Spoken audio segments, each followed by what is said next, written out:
ශ්‍රී ලාංකීය අගාවුඩ් වංශ කතාවේ පුරෝගාමියත් එක්ක තමයි අපි අද එකතු වෙලා ඉන්නේ. ඔබතුමා තමයි අගාවුඩ් ලංකාවට හඳුන්වා දුන්නේ. අගාවුඩ් කමර්ෂියලයිස් කරේ ලංකාව ඇතුලේ. එහෙම කරපු කෙනෙක් අද වෙනකොට අලුත්ම කන්සෙප්ට් එකක්, අලුත්ම එක්ස්පීරියන්ස් එකක් ලංකාවට ගෙනල්ලා තිනවා. රෙස්ටොරන්ට් ඉන්ඩස්ට්‍රි එකේ රෝස් වුඩ් කැෆේ. කොහොමද මේ අදහස ආවේ? කොහොමද මේ එක්ස්පීරියන්ස් එක ඔබතුමාට හිතුනේ ලංකාවේ අපිට දෙන්න ඕනි කියලා?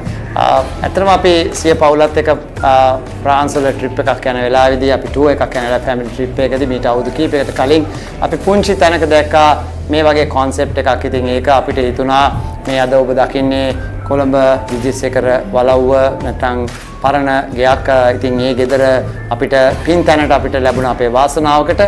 ඉතින් පින් තැන්නේ මේ නවතම ප්‍රොඩක්ට් එක තමයි රෝස් වුඩ් කැෆටේරියා එක. ඉතින් මම ලංකාවේ ඉන්න හැම දිනකටම අඬ ගහනවා, විශේෂයෙන්ම යූත් එකට ඇවිල්ලා මෙතනට එන්න. මෙතන ලස්සනට පින්තූර ගන්න පුළුවන්, මේක ලස්සනට හදලා තියෙන තැනක්.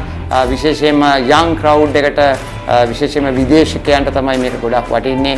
ඒ වගේම මේක ලාංඡන ගොඩකින් සම්පූර්ණ වෙච්ච ෆුල් ඩයිනින් හෝල් එකක්, ඒ කියන්නේ කැෆටේරියා එකක්. ඒ වගේම මේක එහා පැත්තේ තමයි ලස්සන මේක තියෙන අපේ වුඩ් 6 වෙනි ෂෝරූම් එක. අපේ 6 වෙනි ෂෝරූම් එක අපි මේක ඇඟිලි අත් දෙකට වඩා ඉහළට යනවා මේ අවුරුදු ඉවරෙන්න කලින්.